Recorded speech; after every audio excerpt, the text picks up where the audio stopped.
All right, it is Thursday, August 24th, 2023, and you're listening to the MMA Eco Live podcast. I'm your host, as usual, Chris Bresnell, coming at you live from beautiful Portland, Oregon. If you don't know me, I cover Asian MMA for a living. Not much of a living, to be honest, but I do cover it, or at least try to. I have this YouTube channel, try to cover it on my Instagram, Twitter, Threads, all that good stuff as well by the same name, MMA Ecosystem. Trying to bring Asian MMA further into the MMA spotlight. And what a time it is to do that, as last week we had Zhang Weili fighting in the co-main event of a big UFC pay-per-view, Chinese champion. And this weekend, the UFC heads to Singapore, got Road to UFC. We've got a lot of really A-level MMA prospects fighting all throughout Asia as well. Some at the exact same time as UFC Singapore, so I will get into all of that. If you have not already, if you enjoy the show, please subscribe to the channel, like this video, weekly content being put out on this channel. So really appreciate that as well. So yeah, today's show, what I do is I kind of go over the MMA, Asian MMA schedule for the weekend, highlight any prospects that I think you should know about, and then ask or answer your questions. So any questions that you have for me, feel free to drop those in the chat and I will get to those.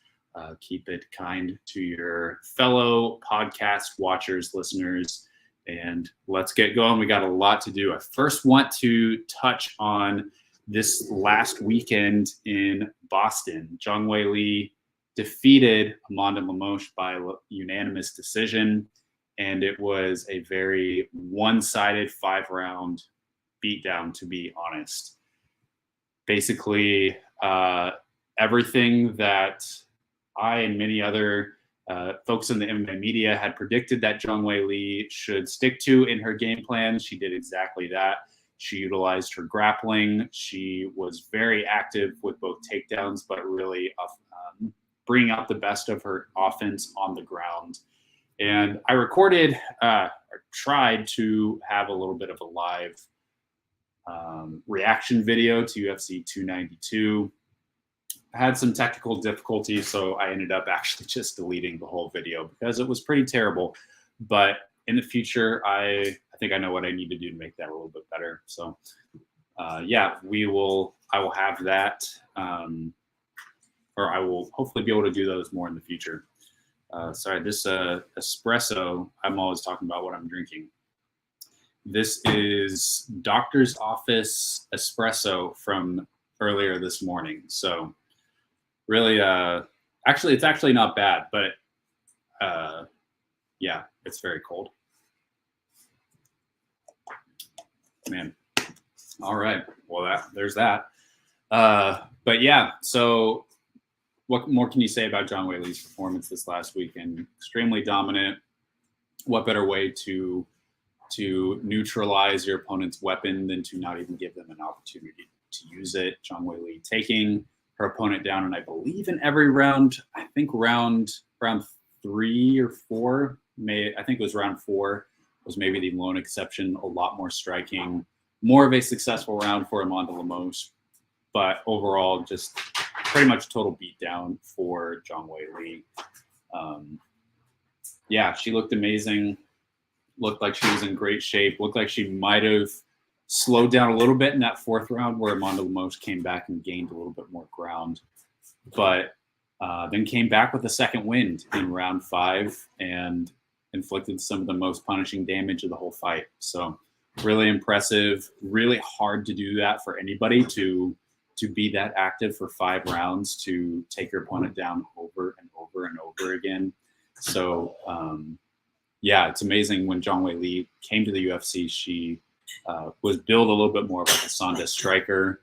And now I almost kind of think of like George St. Pierre, how George St. Pierre didn't originally debut in the UFC as like a really strong wrestler. And then he put all of his focus into developing that side of his game. And then that became like the primary skill or attribute that he eventually relied on. So it seems like Zhang Weili, with her work with both Josh Hinger, Henry Cejudo, guys at Fight Ready, Bong Tao, have really brought out the best of her wrestling and grappling. She's always been a good grappler. She's got her BJJ brown belt. But yeah, adding the wrestling in there and a lot of the physicality, ramping that up as well. Just an incredible performance. And as far as like what's next for Zhang Weili, I think I've said it over and over, probably going to be Yan Xiaonan in China if the timing works out for that. But yeah, strawweight is, I feel like when I was looking at the rankings the other day, most folks were either booked up or injured, especially saw the latest strawweight fight, Amanda Ribas versus Luana Pinheiro, booked yesterday, I believe. So yeah, strawweight pretty booked up. A couple fighters either like expecting a child too. So some on the shelf for maternity. Lots of different. So that, yeah, what I'm saying is that not a lot of options out there for Tatiana Suarez if she's going to sit around, or Yan Xiaonan. Yeah, if for some reason Zhang Weili doesn't want to come back or cannot come back at the end of the year, could see a Yan versus Suarez fight potentially. Maybe they try to do that in China too, put Yan Xiaonan on that card.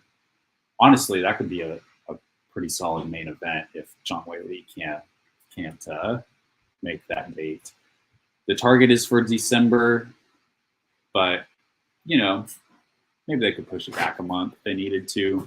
Also got Road to UFC finals probably going down on that same date. So they're gonna, once the semifinals happen this weekend, they're gonna check to see who's healthy, make sure everyone's good to go before I think they really make that big push to make that December date. But let's get into, I'm sure y'all probably have some more questions about that, so I'll leave you to that. But if you want to ask any other questions in Zhang Weili, feel free. Okay, first event that I'm going to get to is Road FC 65. Road FC, one of the long staples of Korean MMA, and they shifted their format to more of a tournament-based format, really 3 weight classes. So their semifinals are going down this Saturday, or for those in the US, it may actually be Friday night. So yeah, I didn't bring up these cards because I was scrambling to get this podcast going. But let me see here. For the interest of time, I'm just going to highlight 2 prospects on this card. One is actually not really a prospect. That's Kim Soo-chul. But the other guy, Rajab Shaydulayev, he's an 8-0 Kyrgyz guy. Kim Soo-chul and Rajab, I would say, are probably the 2 favorites in their brackets to make it to the finals. Really great fighters here. Kim Soo-chul, longtime Ryzen fighter, fought at the Bellator Ryzen show, the first one. But Rajab Shaydulayev, also a guy to watch. And then in reserve bout, you've got Yang Ji-yong, who was knocked out of the opening round, but they're bringing him back for a reserve round. Still a really good Korean prospect. Those 3 fighters, the ones I'm going to watch, I believe that airs at africatv.com. Not spelled like Africa, but AFREECATV.com. And then you may have to search around a little bit to find Road FC. But in the past, I've been able to watch that for free pretty easily on that website. So check that out. I believe, what time is that? If you're in the US, I have that marked down is starting at 11 p.m. Eastern or 8 p.m. Pacific. So pretty ideal time if you're on the West Coast in the US, like I am. But yeah, we've got the 63 kg fights, the 70 kg fights, that's above bantamweight, and then 70 kg is lightweight. Also got Son Jae-min. I think he's a pretty good prospect as well, 3-0 prospect. But yeah, Road FC, I'll be definitely checking that out. Let's get into going into Saturday. Saturday is absolutely packed. A lot of good stuff to like Saturday. The first one that I'll get into, which I don't believe I don't know if I've even shouted this out or said anything on my socials, but WKG and M1 Global teaming up for another show in Shenzhen, China, and some really good prospects on here. I want to highlight, I'm actually going to share my screen so you can see this card because there's a lot of really good fighters on here, and I doubt that many of you are aware this event is happening. So the main event was supposed to be the return of UFC veteran Hu Yaozong fighting a guy named Renato Rangel of Brazil. Hu Yaozong is out of that fight, not entirely sure why. So that main event is off, and the new main event is Ahajong Ali Noir, who's a pretty solid featherweight, really a lot of charisma. He's a Kazakh Chinese guy. He's going to be fighting Japanese fighter Ryo Takagi. I think I'm not totally, I need to like, I don't know if this is going to be the fight to really show us, but I've seen some flashes of brilliance from Ahajong. So yeah, waiting to see if he can pull something off. He can be really flashy, really like watching him. Again, he's got a lot of charisma. He's fought for WKG several times. Also on the card, Zhou Wang, a featherweight out of Umbul fighting Yadali Wulatabieca. Seems like there's actually some like heat in this fight. I saw a post on Zhou Wang's Instagram where there was like a big old poster of his opponent Yadali, and he was like doing the fake pee on the poster. And yeah, Zhou Wang, really fun grappler. Again, oh no, he's actually been at the PI recently. He just got into the PI, so interested to watch him. Ibu Gala, Road to UFC, and JCK veteran on the card as well. My man Xia Lianyang is fighting a Tajik guy named Mohammed Rasul Hassanov. Xia, one of the guys that I used to manage, really think highly of this dude, and he came up short in his one championship debut, but able to slot him right back into WKG. I feel like he's going to way overmatch his opponent here. And the last time he fought in WKG, he landed one of the most like disgusting knockouts I've ever seen, where he had a guy up against the ropes, and I think it was actually Wulatabieca up here. He had this guy up against the ropes, and it was a disgusting knockout only because of referee error. He knocked the guy out and was just like wailing on him. And the ref just like took a second to get to him, so he landed a couple shots while knocked out. Not sure if Xia really had the awareness to know this guy's knocked out, or was just like totally relying on what was going on there, but it was pretty insane. Check it out on this YouTube channel if you have not. I have it uploaded there. But Xia trying to get back in the win column. Litsa Zhongwu, pretty solid. Another Umbul guy fighting on the card, training at the UFC PI. Also from UFC PI and Umbul fight, Roga Jun. His last fight looked pretty solid. He's fighting this guy Gunzorig of Mongolia. Gunzorig has been fighting like almost every month in China, along with a couple other Mongolian guys. So this is a pretty solid test for him. I know it says he's 7-8, but he is a really good fighter. Better than that 7-8 record would suggest.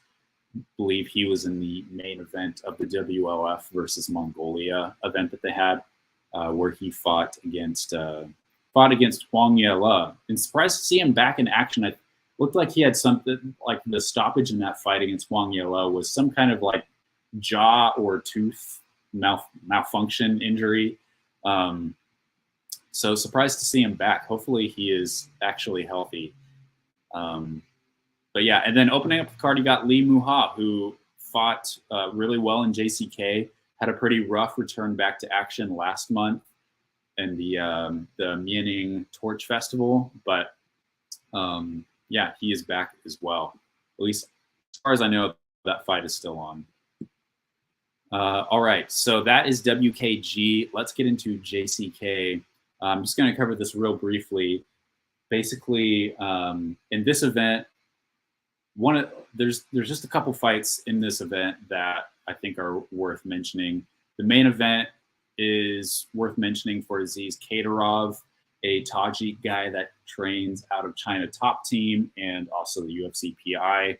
He's an incredible prospect. He's looked really sharp so far. This is the JCK lightweight finals, meaning that he has made his way through fighter after fighter after fighter and made it to the finals of this JCK tournament.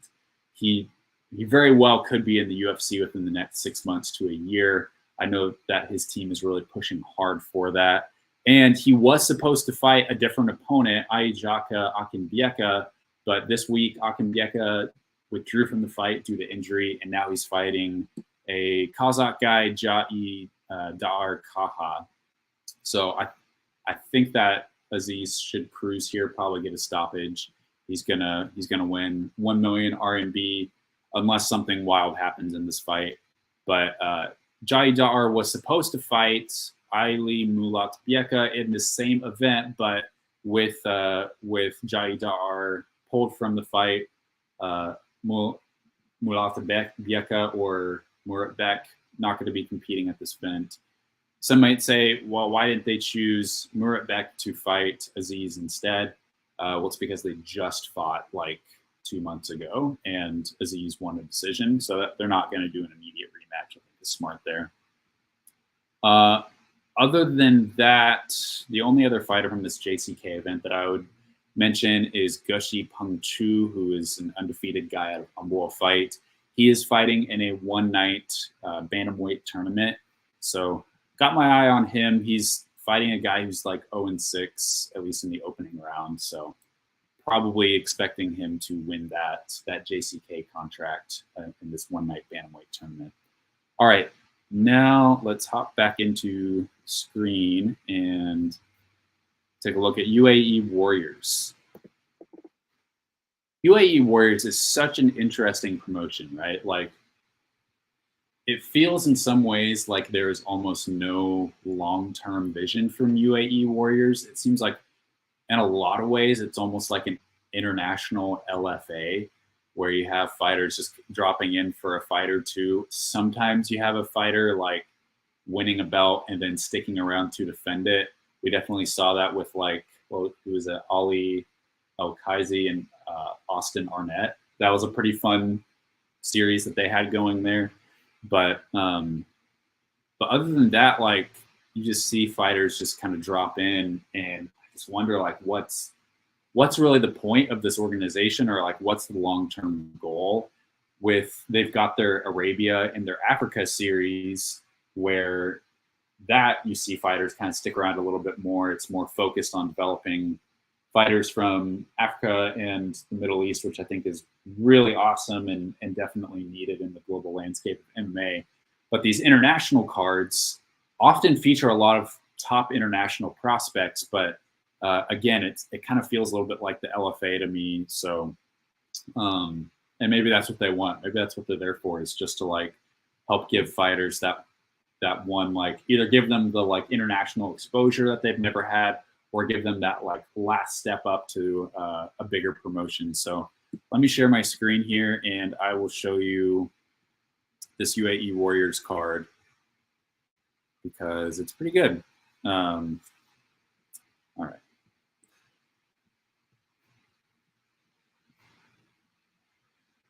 So, all right, UAE Warriors 44 goes down from Abu Dhabi this Saturday. Let me just kind of highlight a couple guys. Probably a lot of great prospects on here from outside of Asia, but I'm not really going to touch on those. There you have this Kazakh guy fighting at 176 pounds. That's interesting. Erkin Darmanov. You've got a Filipino guy, Ernie Braca. Kyrgyz guy, Salamat Rozakunov. Uzbek guy, Joe Vincent So, Philippines. There you've got Cholun fighting Rashid Vagabov. That was a fight broken here at MMA Ecosystem. Cholun could be, like, if he wins this fight, this will be 3 in a row for him since his loss at the Road UFC semis last year. The first two of that, the last two fights that he fought, not really high-level competition. This guy, Rashid Vagabov, I don't know anything about. I'm guessing he's probably a pretty solid wrestler. He's from the, is he Dagestani? Let's take a look at Rashid Vagabov real quick. See what our man Cholun is up against. Okay, so he's from Mahashkala, so that's Dagestan. Head coach, well, that's not true. He does come from a Nurmagomedov gym, so let's see how much like Khabib he actually is. So he has fought for Eagle FC and GFC. I believe that's a Russian promotion. But some decisions, some kind of ground and pound finishes, it looks like. Got choked out 2 years ago in EFC by another undefeated guy. So could be a solid fighter. Could be a good test for Cholun. Most likely going to be tested in his wrestling. So, yeah, I think this is a good test for him. I'm glad he's fighting a guy of this caliber. It's what he needs to, I believe, to take a step up. So, yeah, I got Cholun against Rashid Vagabov. Samander Muradov. A lot of folks had asked me, where is this guy? He won at 4:59 of round 1 in Road UFC in a non-tournament fight last year and then disappeared. I think he had some visa issues, probably some issues getting opponents, but good to see him in UAE Warriors. And he is fighting 8-1 Brazilian Lucas Sampaio. I don't know how the UFC or a major promotion does not pick him up if he beats Sampaio. Some folks have said, like, well, yeah, he's had some visa issues, but hello, we've got Abu Dhabi coming up in just 2 months. We've got enough international shows now between Europe shows, Abu Dhabi, Singapore, potentially China shows coming up. So come on, UFC. Hopefully you can find a spot for him if he wins this fight. Tajik MMA absolutely on fire right now. UFC needs to pick up as many qualified fighters as they can from Tajikistan. And yeah, excited to see Samander Muradov fight. Sanjar Adilov, pretty solid Kazakh prospect fighting a Kyrgyz guy. And then the co-main event got former UAE Warriors champion Javier Aliaoui of Canada. It's a lot of vowels there, not really sure the French pronunciation on that. Fighting a really, really solid Chinese prospect in Baargung Jela-Isa. Kazakh Chinese guy, really good wrestling. He fought Shuya Kamikubo and lost a split decision, which tells you all that you need to know about how good he is. Shuya is far and away one of the favorites to win the bantamweight tournament. So yeah, I really, really liked Baargung a lot. Thought he had a pretty good, not his best performance against Shuya Kamikubo, but I expect big things from him. He's a young guy. He's pretty much kind of flown under the radar up until now, but no longer he's in the UAE Warriors co-main event. I'm not sure if you get a UFC contract if he wins this fight, maybe one more, but yeah, there you have it. Lots of great prospects. 3 Road to UFC alums fighting on this UAE Warriors card. Excited for that. All right, let's get into. So for UFC Singapore, I did put out a full predictions and preview video over UFC Singapore. So I'd rather not waste our time, just duplicate that, hop over to that video, save it for later, for after this podcast. But I did go through every single fight on that UFC Singapore card and just kind of gave my gut level predictions, tried to do even just a little bit of research for every single fight. But yeah, honestly, like, I'm not trying to like prop myself up as some kind of master analyst, but every single time that I have like done some tape study, which I'll admit is not a lot. Every time I put out one of these like let's look and see how well this prospect might do in the UFC. Every single time I've done one of those, the fight has gone exactly how I predicted, down to the method of finish and the round. It happened with Rana Rudra. It happened with Asu Amobayev. It happened with Azat Maksum. So yeah, and then with the Zhang Weili Amanda Lemos video, I predicted either a late TKO or a unanimous decision from Zhang Weili, sticking to her grappling, and that's exactly what we saw. So again, I know I'm not like I can't go toe to toe with the best analysts, but maybe I've just had some really good luck here. So I'm really curious to see how many of my picks go all the way. So there's my shameless plug to check out that video. But yeah, I mean, Max Holloway and Korean Zombie. I think at this point I am over being like mad at the UFC for putting this fight together. Disgusted, disappointed, whatever you want to say. Like at this point, I've just kind of accepted that the fight's going to happen. Zombie knows exactly what he's getting into with Max Holloway, and he fully expects that he will win this fight. And so at this point, like, it's on him to put together the best performance of his career. And in my breakdown video, I tried to just like think like, is there any, like, if you're Zombie's coach, what kind of game plan do you put together?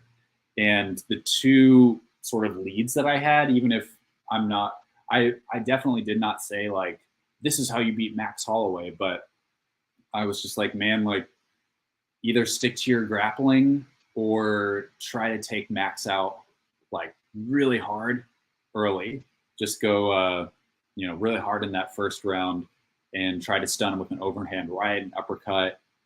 So, yeah, that's what I would say. Like Zombie, maybe if I were him, I would try to do, but it's tough. It's tough. Just hoping for an entertaining fight. Hoping Zombie at least has some really good moments.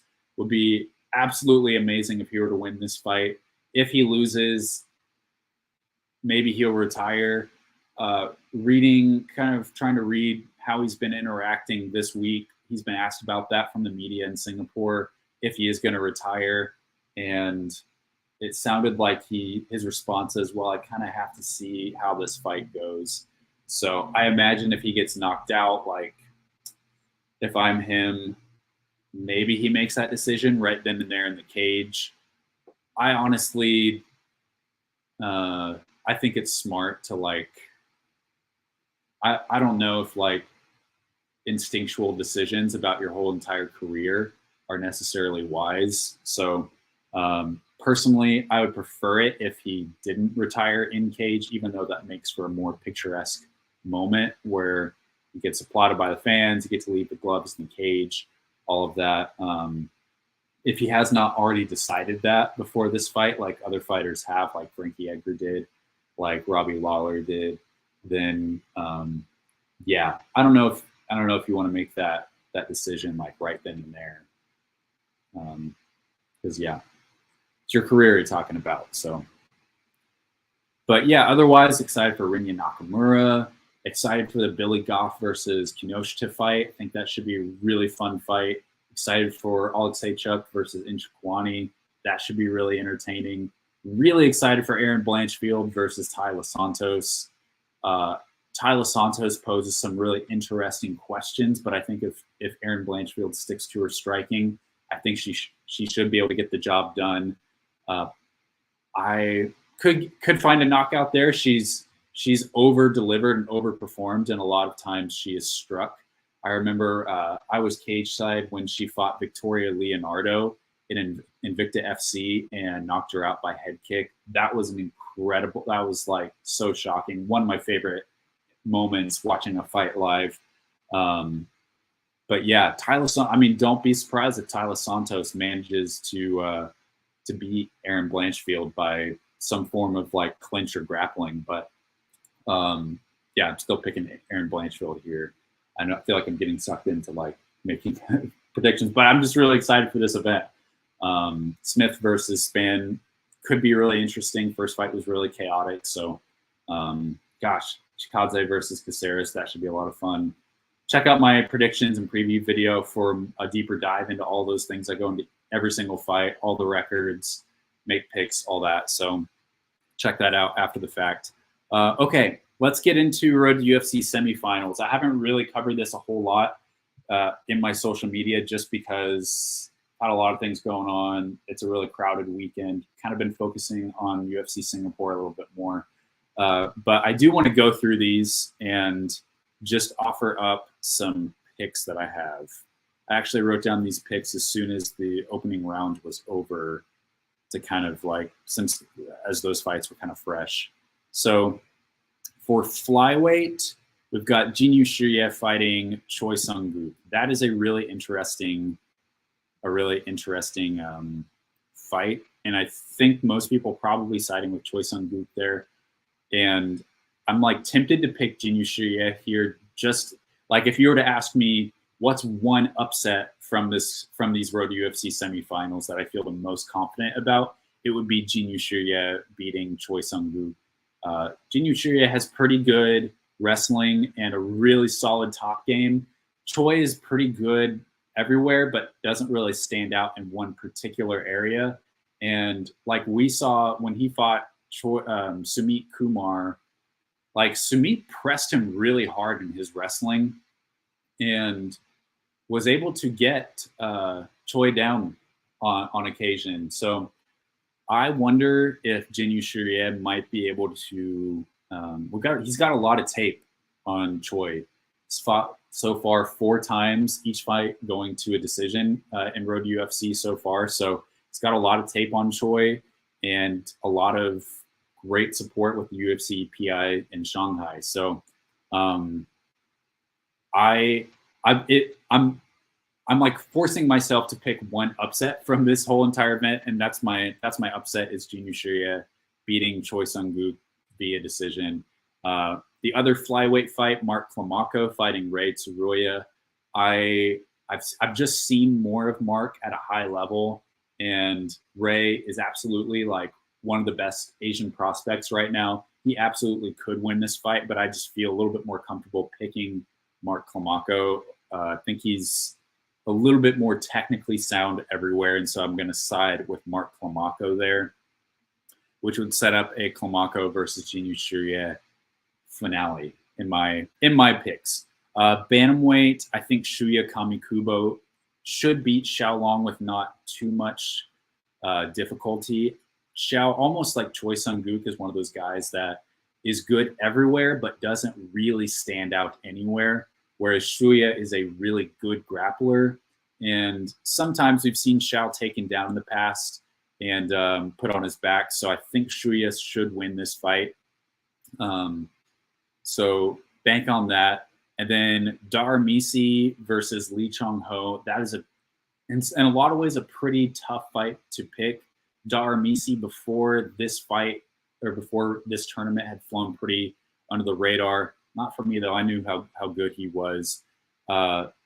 Maybe I'm just biased having watched more of Dar Misi's fights and knowing how good he is, but I side with him in this fight. Although Lee Chong-ho, it's hard to say, like his opening fight, it was so hard to know to really like give that a solid grade, because I think he fought the weakest fighter in the whole tournament in Ron Rudra.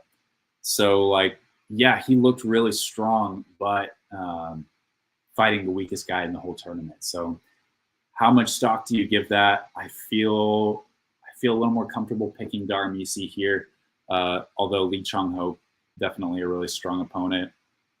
That one's hard to pick. So with my predictions, that would have you with Shuya Kamikubo fighting Dar Misi in the bantamweight finals. For featherweight, we've got Ja fighting Kim Sang-won, and I'm picking Ja here. At this point in the tournament, hard for me to pick him, to not pick him against really anybody. His wrestling is lights out and his grappling is lights out, and I think he's going to be able to dispatch of Kim pretty well. Although Kim did have a really surprising and impressive knockout in his opening fight, so that was pretty good. The other featherweight fight, Lee Kai-Win against Kuya Kondo. I'm picking Lee Kai-Win here. Kuya,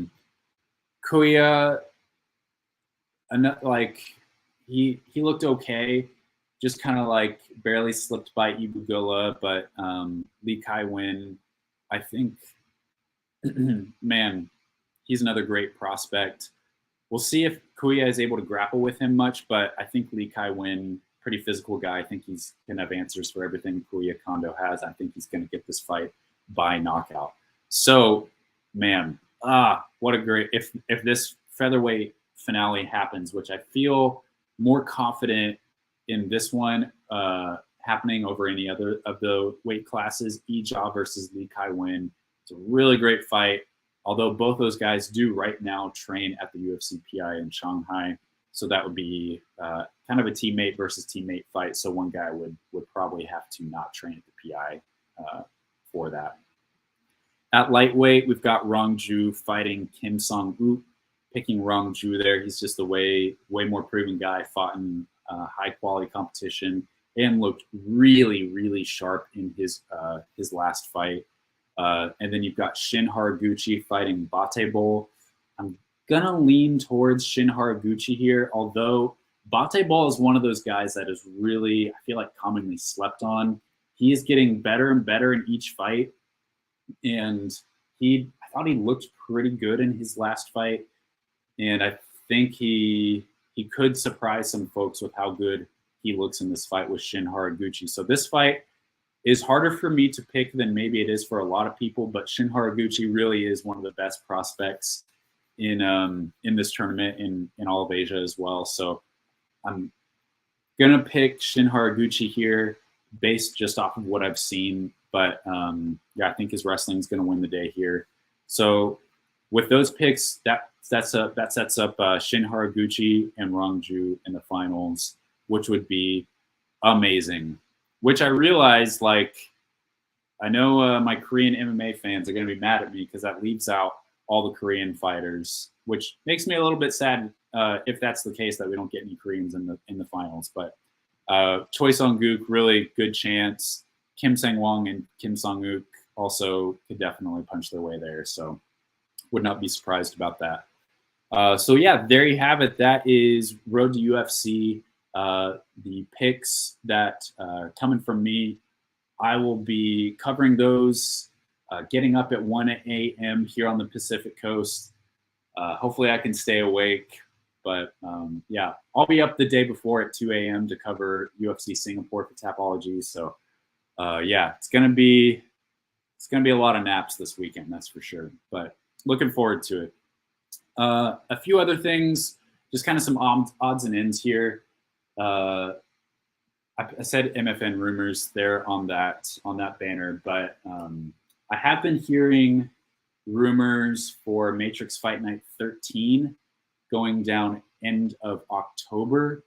I've heard a date on that, but I'm not going to share it just because in the past I've heard dates and then those get moved by like 1 week.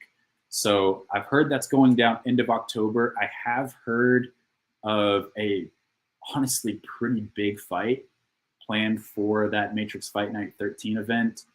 I've been told not to share it until bout agreements are signed, but yeah, that could be. I'm guessing this fight would be the main event. I don't know if it would be for a title or not, but yeah, pretty big event. I will say, targeting a Korean fighter for this big fight. So it would be the first Korean fighter to fight for Matrix Fight Night. Really exciting. But yeah, look for that end of October. Hopefully some news on that very soon. Otherwise, you may have noticed I didn't mention One Friday Fights 30 that goes down in Bangkok tomorrow.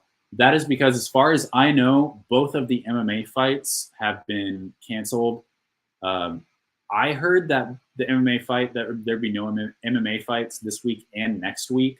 I'm not sure about next week. There might be some new fights added there, but I know this week Park Yo-jun was supposed to fight. He has a broken hand, so he's out of that fight. But yeah, I heard both of those fights are off. Haven't seen that confirmed. Actually, I meant to look at the One Championship Thailand Instagram page. Let's see if they have anything on there.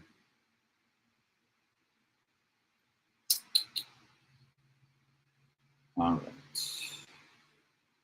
Last I see, 4 days ago, they posted the fight card, which does still have those 2 MMA fights. But I was told maybe 2 days ago that the MMA fights are off. So yeah, we'll see about that.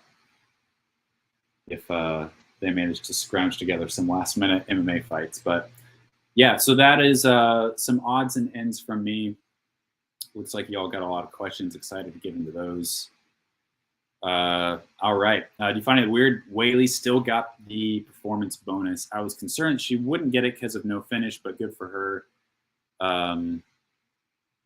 Yeah, I wasn't surprised. I mean, it was a shutout. It was an absolute shutout performance. One of the best performances today. Weili has now shown that she is on the feet, that she can hold her own. She's struggled at times, but like she's got some incredible knockouts, and now she's shown that she can be a beast on the ground as well. So she's showing herself as a fully well-rounded fighter. Really amazing performance. Maybe there are other fighters that got finishes that could have deserved that performance bonus as well. Sometimes we see at the UFC can favor the fighters in the main and co-main events for those performance bonuses, but no arguments from me. Yeah, saw your video about Lamos's right hand. Seemed like Weili had a great game plan coming in. Haven't seen analysts online complaining that it was unfair that Weili has those resources. You have seen that. I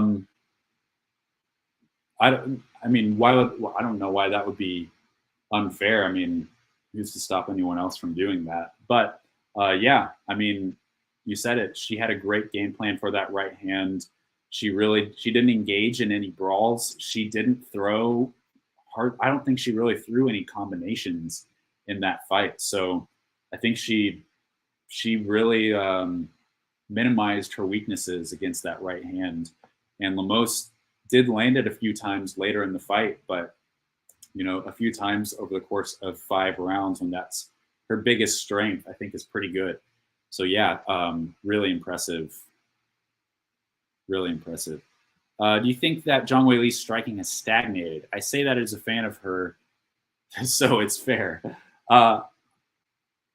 What the improvement that I saw last Saturday was the defense. Just like what I was just saying is, I think that her striking has gotten better in the sense that she has the awareness to work on.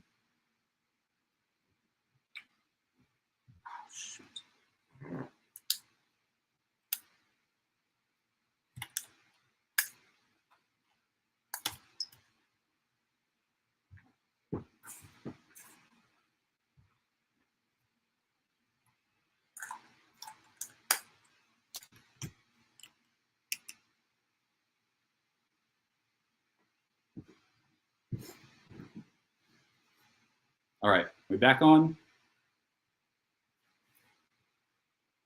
It says that we're still on. So I had a technical difficulty with my camera battery situation before the show. Basically, like the dummy battery that I use to that allows me to use my camera and plug it into a power source rather than rely on battery. Nowhere to be found. So I'm actually relying on battery power. Fortunately, I had 2 batteries on standby. So yeah, okay. So that last about 45 minutes should be able to carry us through the end of the day. Anyways, I think that Zhang Weili's striking defense and awareness has improved. So I would not say that it is stagnated. Why Korean Zombie? He's not Singaporean. They could have done this in Korea. Right, but it's because of the deal that the UFC has with the Singapore Tourism Board. If you remember, before the pandemic, they signed a deal with the Singapore Tourism Board, basically guaranteeing that the UFC would give them 1 show every year. Pandemic happened, weren't able to deliver on any events. So UFC came back to Singapore last June, and I would expect, I'm not sure how long that deal goes, but I would expect that they will continue to have annual shows in Singapore. Kind of just like a middle of the road, like crossroads location for Asia in a lot of ways. They also have a venue that the UFC really likes. So that's why they're going to Singapore. I know it's not like necessarily, I don't know, like if they went to Beijing or Shanghai, maybe even Jakarta, maybe Bangkok, I don't know. They might be able to have a bigger event, but also I have a feeling that tickets in Singapore probably sell for more than in other places, just because Singapore in general is a wealthier country. So there's that as well. And then folks that are flying to Singapore for this fight, probably a little bit more well off as well. So able to overall have a bigger gate in Singapore than they would maybe other places. But yeah, for the UFC to think like, who is the highest profile Asian star that we can have? It's Korean Zombie, outside of like Zhang Weili probably. And if it's his retirement fight, that's another thing. He's a proven, they've used him, like, what was it, like something like 8 or 9 straight main events for the Korean Zombie. So there's that as well. He's been able to prove himself as a reliable main event. Same thing for Max Holloway. And yeah, it's like he's not Singaporean, but they can have this event in prime time in a lot of these East Asian, Southeast Asian countries. And probably Korean Zombie obviously has a lot of fans in Korea, but probably has a lot of fans spread out throughout Asia. So totally makes sense to me why they would choose him for the main event of a UFC Singapore event. Do you think all the Lemos fans that started commenting on your videos are just Zhang haters and bigots? Anyone picking Zhang to lose are usually just racist or Rose stands, which are two of the same. I wouldn't say that about every single detractor or everyone that picked Lemos. Remember that there are also a lot of Brazilian fans out there as well. So they could have just been fans of Lemos or legitimately thought that that Lemos was going to figure it out with her one right hand. But I think you're right on a lot of those folks. There, Zhang Weili does have a lot of really strong support, also a lot of strong haters as well. But I feel like those folks are pretty obvious. But folks just picking Lemos just because they think that she's going to get the knockout or they like her, no harm there. Glad to see Zhang get the win on Saturday. Hope they make the Yan fight next. A lot of people say Suarez, but her best win was 5 years ago. I think just like, yeah, Yan has been around in strawweight a little bit longer, been more active over the last couple of years. Had a really great KO over Jessica Andrade. And that fight is just right there. Perfect to have in China. You may not get this kind of timing again with one of these women as a champion, one of them as a logical #1 contender. So yeah, I feel like they're probably going to go Yan there. Suarez, I think like she could fight for a title anytime. Put her up against anyone else in the strawweight top 10 if they're ready, and no harm there. She's just re-entered this conversation in the last year after being out for a long time. So I think the UFC is probably going to go Yan here. Drake discussed this on his Q&A with Drake Riggs. If Weili fights Xiaonan, Weili would not be motivated to become better. And if Tatiana Suarez fights Weili, Weili will push to evolve and get better. Agree. I'm going to have to respectfully disagree with that. Whereas Suarez has a really, really strong, like, I think it's just different. Like fighting Yan Xiaonan, if I'm Weili, the way I see that is like, maybe this is an opportunity to see like who's the best striker in China. And maybe she'll want to test herself against Yan Xiaonan striking. I don't know, maybe she'll try and run the Amanda Lemos playbook again, go for the takedowns, grappling, all that. But I think that there would be a lot of things that motivate Zhang Weili for a Yan Xiaonan fight. Whereas Suarez, like, yeah, Suarez has been unbeatable in this area that Zhang Weili has been making massive leaps and strides in over the last year or two in the grappling. And so it would push her even more to develop that and find a foil for that and figure out a game like what no one else has, and that's how to beat Tatiana Suarez. So I think there's a lot of motivation there for either opponent. So, I mean, Zhang Weili eats, breathes, and sleeps MMA fighting and training. So I don't think she'll have a problem finding motivation. Do I know why UFC didn't do a pay-per-view this year in Singapore? How often will the UFC go back to Singapore? Twice a year?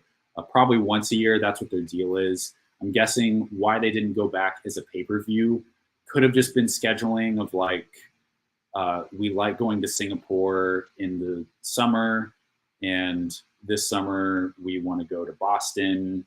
We have International Fight Week. We want to go to Canada.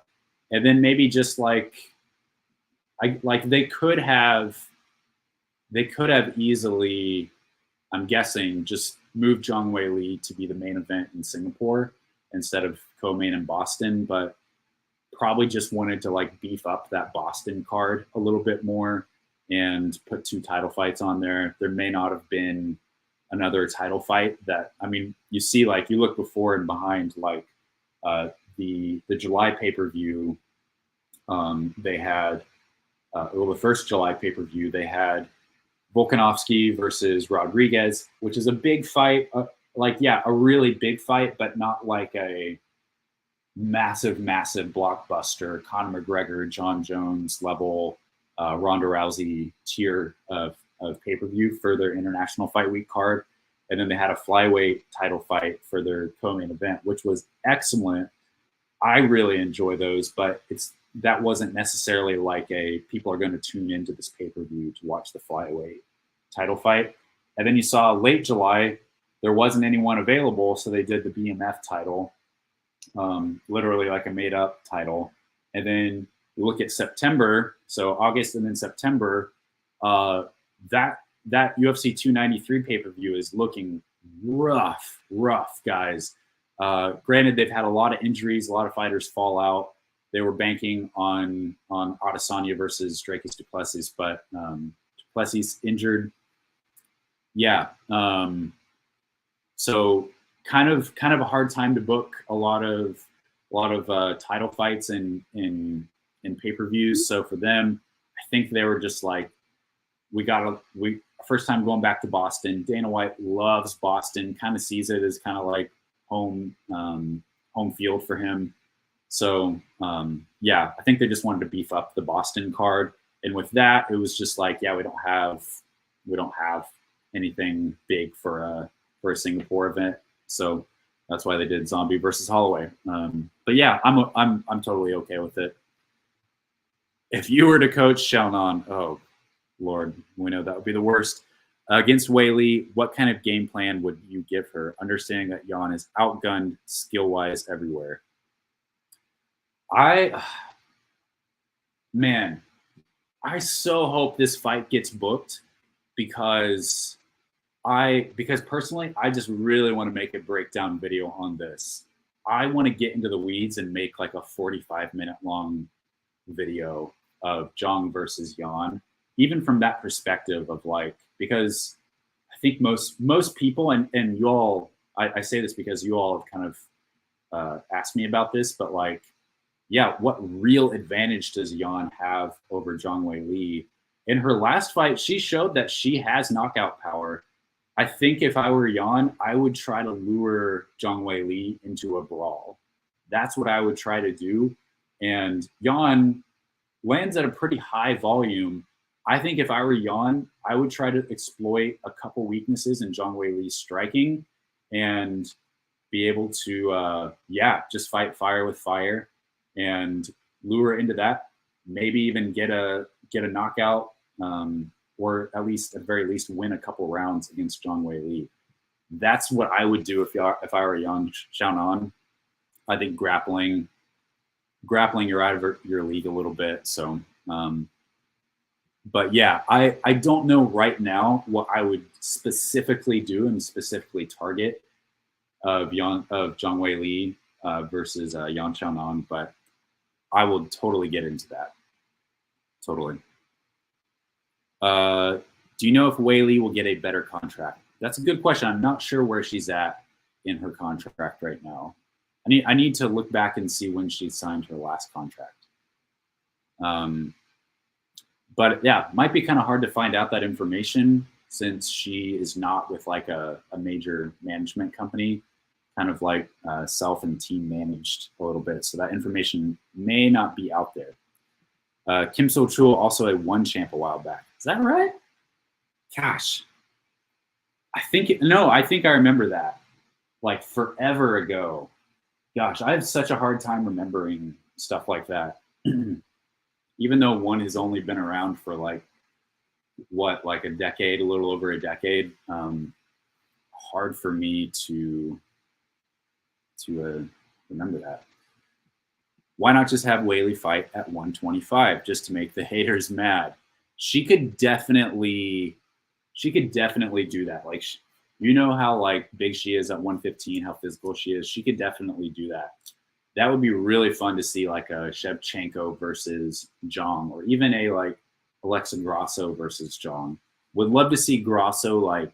I loved the Anderson Silva playbook where he like took a couple non-title fights at 205. Granted, he never fought for a championship at 205 pounds. But when he was the middleweight champion, he would go up. He fought like James Irvin, Stephan Bonner, Forrest Griffin, totally destroyed all those guys. But I would love to see Zhang Weili fight like a Valentina Shevchenko if Shevchenko doesn't win in the rematch against Grasso. And then let Grasso get a couple more title defenses. And then, man, that would be really cool to see the two fight each other. That would be really awesome. I'd love that. Might need a VPN to use Africa TV outside. Hey, I've never had to use a VPN.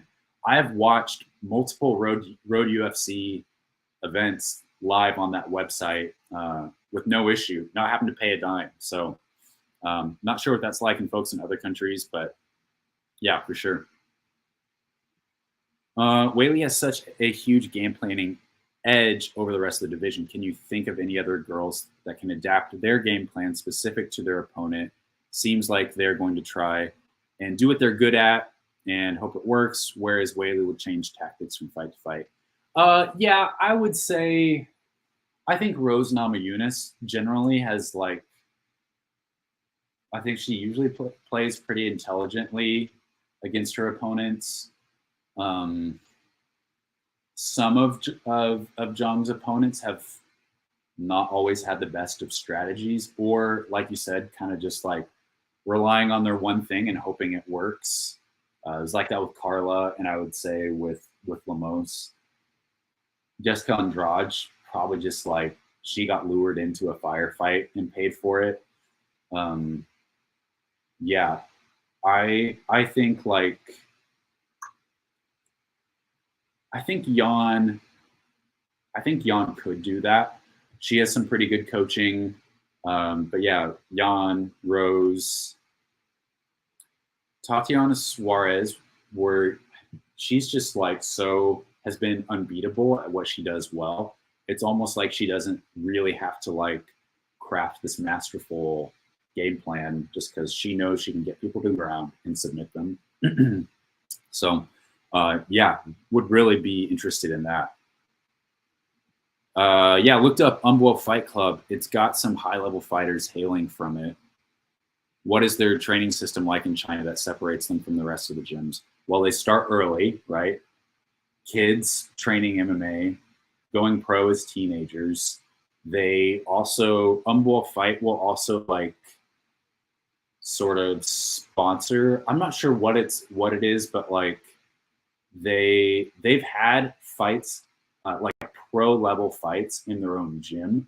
They have also like, I don't even know, like ABA Fight was a promotion that kind of just pops up here and there. They'll have these events in like somewhere in the mountains in Sichuan province or in Tibet.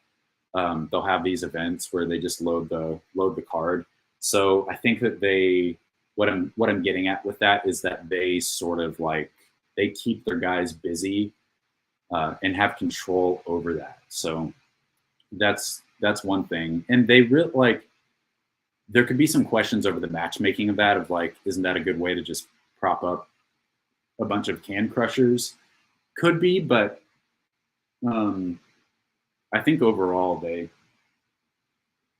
manage like keeping their fighters active, but also like competitive pretty well.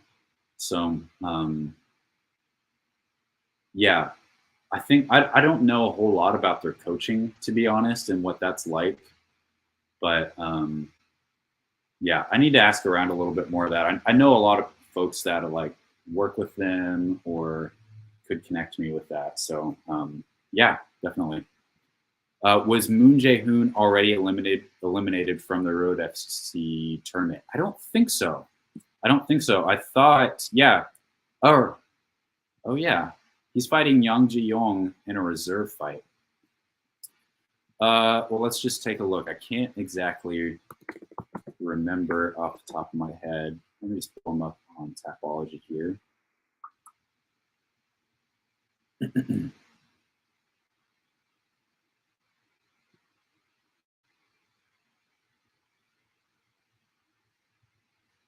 $39-year-old bantamweight. Yeah, he was eliminated by Akira Haraguchi in the opening round in June. He lost by unanimous decision. So he's booked against Yang Ji-yong in a reserve fight.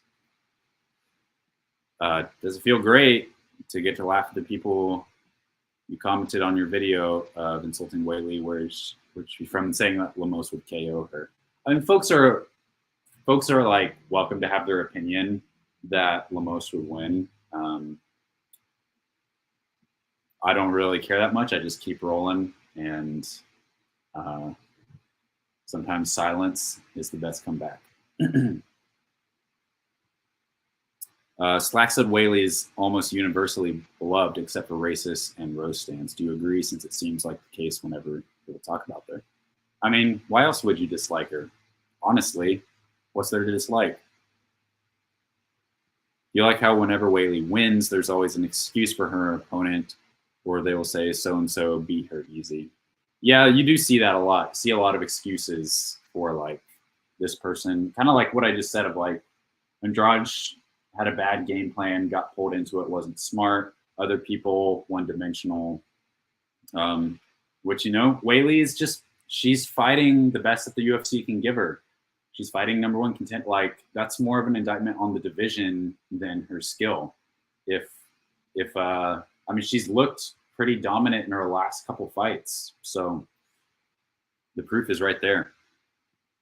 Wouldn't it be a great idea for Weili to fight the winner of 125? Yeah, covered that. All the straw weights are a waste of time. Well, I would say I think the Rose fight as a trilogy. If Rose looks like she's going to 125. I don't know if she'll ever be back, so that fight could be out of the picture unless they fight at flyweight. Yeah, I agree. The Dern fight, not much for it for me. Yan is interesting just because of the China versus China narrative, and I think that could be a really exciting fight if they strike. But yeah, Suarez and Yan are really the two fighters at strawweight that I really want to see.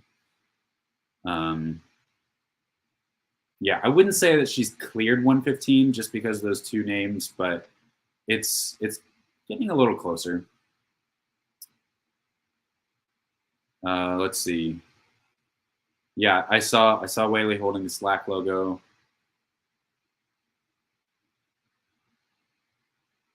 asking about opinion about that.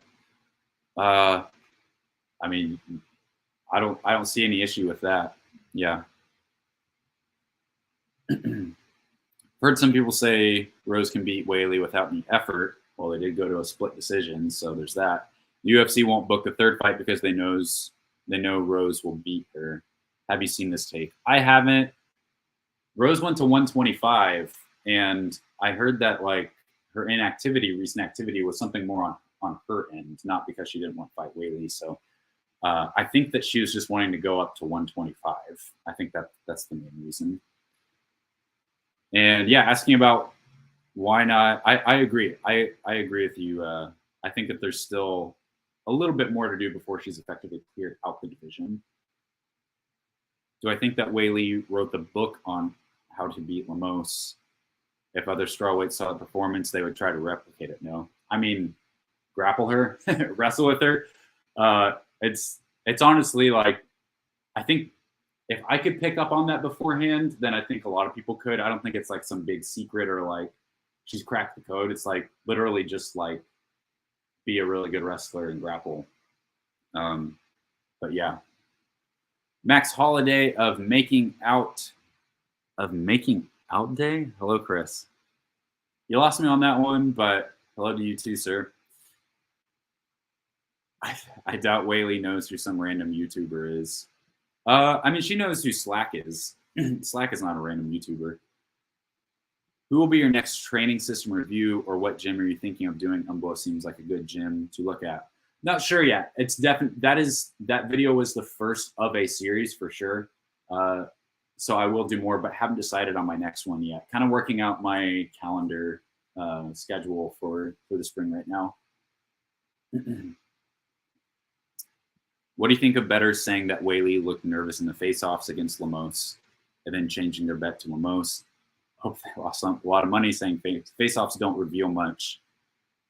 I know. I don't buy into it either. Think about like Jose Aldo. Jose Aldo, when he comes to face-offs, he always just looks down at the ground. Like other guys look someone in the face, they rock back and forth. Joanna gets up and down, kind of crouches down. Everyone does something different. I don't buy, like, that's why I don't really pay a whole lot of attention to like face-offs, even a lot of like media day interviews or like press conference kind of stuff, just because like all that matters to me is the fight. It literally is all that matters to me. So yeah, I agree. 115 is really shallow. I already know how most of the fights play out against Weili, and Weili beats all of them. She has the best team. Yeah, a little while ago, and there's still some folks, like I see Brian Campbell having this take of like 115 is the best division for the women, but I disagree. I think flyweight has recently overtaken that. I think flyweight has a lot more of the top prospects in the women's divisions. It's got Erin Blanchfield. It's got I'm blanking on the flyweight prospects, but it's got Natalia Silva, even Miranda Maverick's really good. It's got a lot. Karina Silva looked really good last weekend. Yeah, I feel like flyweight has more future prospects, and it seems like strawweight is a little bit kind of aging out to me. And Rose just moved to flyweight as well, so Joanna retired. So yeah, I agree. There's still a lot to like there. Some decent prospects that could come up through the rankings, but I agree. Blanchfield head kick KO is awesome. Totally. We say that Rose lost the second fight in the head kick KO. I don't think it was a fluke. I don't really like calling fights flukes that much. You got caught. But yeah, second fight was really close. Yeah, a lot of contention around those two losses to Rose. But yeah, I think we do have to be realistic about Rose Namajunas is really good. think that Weili should fight Shonan just because it's an easy tune-up fight. Well, I don't know if I wouldn't call that a tune-up fight. I think Lemos might be an easier fight than Yan Xiaonan, just because I think Yan could make it. I don't think that Yan is going to get dominated the way that Lemos. Like Lemos had a very, very like glaring weakness, whereas Yan is. I think that Weili is better everywhere, but I also don't think that like Yan has the glaring weaknesses that Lemos does. If that makes any sense. Yeah. Big league. Weili finally getting the recognition, crowd praise to it. Yeah, it's coming along. Big Lee Kai Win fan, but interested to see how that fight plays out if it goes past the first. Yeah, that's true. That's a good point. Let's see how his conditioning holds up. I think it'll probably be pretty good. But you're right. He's had a lot of first round knockouts in his career. I think Koya Kondo, probably one of the weaker opponents of the whole tournament at this point in the semifinals. So I honestly am picking a first round knockout for Lee Kai Win, but at some point, yeah, he's gonna have to. Bate Bowl got a gift win. Yeah, that was a very unfortunate win against Kiwan Bean, but eventually he's gonna have to fight tougher guys. So the beauty of a tournament is eventually you're gonna have to fight some tough guys. So I'm not worried about the Korean fighters. I think some of them will prevail. Yeah, I bet we'll get at least one for sure. Do you know the ins and outs of what's going on with Badakshi's return to MFN? I don't know the ins and outs of it, but he is coming back to MFN. I do know that. I can tell you, expect to see him at the next MFN fight. Maybe that was the fight that I heard about. Maybe not. But yeah, I heard about. Heard about a fight with Badakshi. Expect to see him back. Would love that video. I'm in the camp of Weili versus Yan. Unlike most Weili fans who want the toughest fight, want the easiest fight for her. Don't you? No, I mean, how much like I feel like that Yan fight would really add to Weili's legacy. You know, I think that would be really memorable, really special, really unique to have two fighters from a country that typically has not produced a lot of title challenger worthy athletes so far, and two like really solid women going at it in their home country. I just think that would be a really special moment, and I think it could be competitive. But yeah, that's why I like the fight. Hey, appreciate you, my man, doing awesome. So yeah. On that very positive note, really appreciate the support. Yeah, gosh, what a weekend we have ahead of us, guys. Gonna need a lot of freaking coffee. Already starting, I don't know if I'm losing my voice, but yeah, looking forward to it. Check out all my other videos on UFC Singapore. Hoping to have some kind of like Road to UFC reaction video for next week's video on the channel. So be looking for that. Who knows? Maybe I'll throw out some like live videos, reaction videos, all that stuff. Probably gonna like hit the hay immediately when UFC Singapore is over. So I don't know if I'll film a reaction video when that is over. Maybe later in the day. But yeah, let's enjoy these fights. If you're getting up early in the morning, grab yourself some donuts, some coffee, all that good stuff. So, but until next time, enjoy the fights, my friends.